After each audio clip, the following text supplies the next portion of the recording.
Hello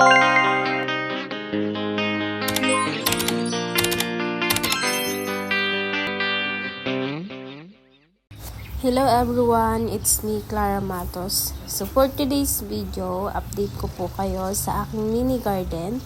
So bago ko nga po pala muna tinanim yung mga bagong pichay, is kinuha ko po muna itong mga luma kong tanim kasi po hindi na po siya okay, at siguro kapag tumagal po siya is may mga kinainan na siya ng mga insekto.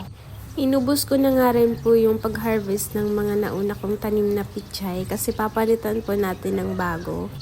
At lalagyan ko po ng abono para hindi po sila makain ng mga insekto. Kaya nga rin po ako pala magtatanim ulit ng pichay kasi favorite po siya ng boyfriend ko na pang-ulam. At ito po yung madaling lutuin kapag po almusal at may trabaho po siya. Yun po yung niluluto kong ulam. So bali ito nga po pala muna yung nakuha ko. Masarap po tong gataan at haluan po ng tilapia. Tapos may konting sili-sili. At dahil day off nga po ng boyfriend ko niyan, ay itinulungan niya na po ako magtanim ng mga pichay.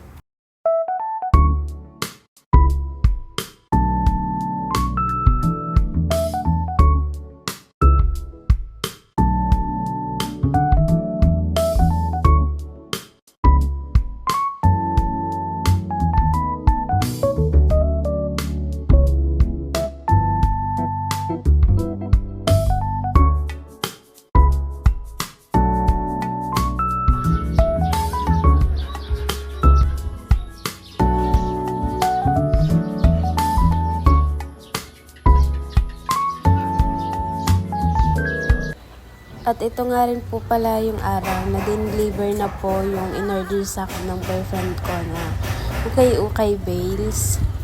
Ito nga rin po pala muna is ladies t-shirt po muna kasi po yun po yung mura-mura na kaya po namin na mabili.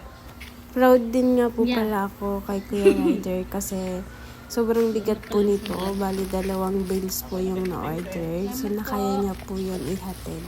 Sanay na nga rin po pala ako magtinda-tinda nito sa Facebook kasi nga po ito po yung negosyo ko dati last 2021 ata or 2022 po.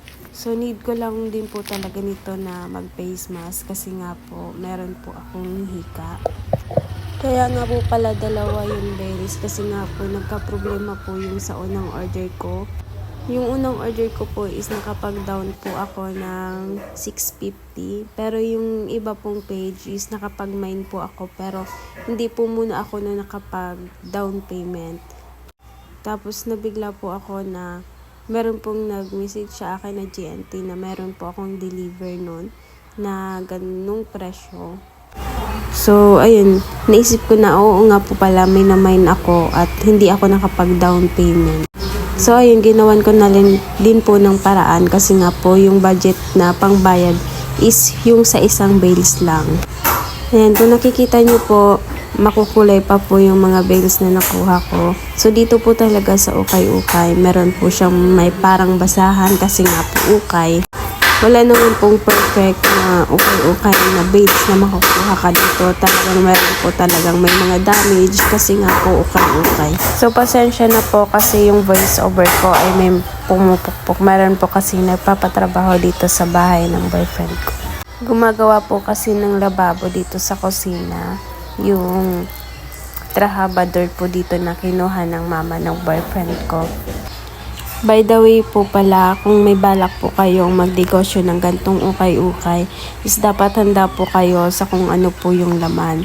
Siyempre, mag-expect po kayo na meron din po talaga mga damage kasi nga po ukay-ukay. So, bawal po tayo magreklamo kasi ukay nga po ito. Dati, nung nag-uukay-ukay ako, pag may nag-order sa akin or may nagmamine, ako po yung nagdi-deliver nun. Kaso ngayon, hindi ko na po ma-deliver at hihintayin ko po muna mag-day off yung boyfriend ko po. Para po ma-deliver ko po yung item or yung damit na na-mine po ng client ko. or customer.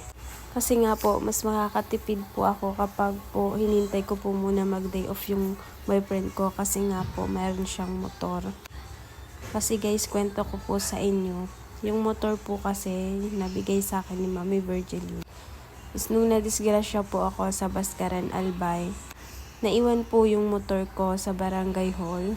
Tapos yung tiyo ko naman po na nasa Tabaco, siya po is kakalabas lang po sa kulungan. So ayun po, kinuha niya po yung motor ko sa Barangay Hall. At meron naman po syempre na abiso ko na kukunin po yun ng tiyo ko.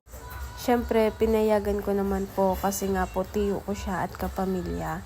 Sabi niya po kasi is pag nakuha niya na po yung motor ko, ibabalik niya po sa akin, ihahatid po dito sa Naga. Pero ilang taon na po, hindi niya po sa akin binalik. Hanggang ngayon po, hindi po sa akin binabalik yung motor. Tapos nalaman ko na naisangla niya po sa iba. Doon sa sinanglaan niya po, sinangla din po ng sinanglaan niya sa ibang tao. So hanggang ngayon, hindi pa po makuha-kuha yung motor ko. Kasi hindi pa po natutubos yung pera na halaga na isinangla niya po doon. Syempre, galit po ako sa tiyo ko kasi sabi niya ibabalik niya lang po. Tapos ngayon, hinihingi po sa akin yung papel ng motor. So sabi ko po sa kanya, hindi ko na po mahanap. Kasi alam ko po, siguro, ibibenta niya na yon. Hindi ko po alam kung anong pwede kong gawin para po makuha yun. So by the way guys, ito po kinabukasan po pala is itinanim ko na po yung iba pang pichay. Kasi nga po, ang pangit tingnan kapag bitin po, hindi po napuno yung nilagyan namin. So ito na nga po muna for today's video. Sa mga hindi nyo po pag skip ads is malaking tulong na po yun sa akin. So sa mga hindi pa po nakaka-subscribe sa aking YouTube channel, please subscribe po and click the notification bell. So maraming salamat po sa patuloy na pagsuporta niyo po sa akin.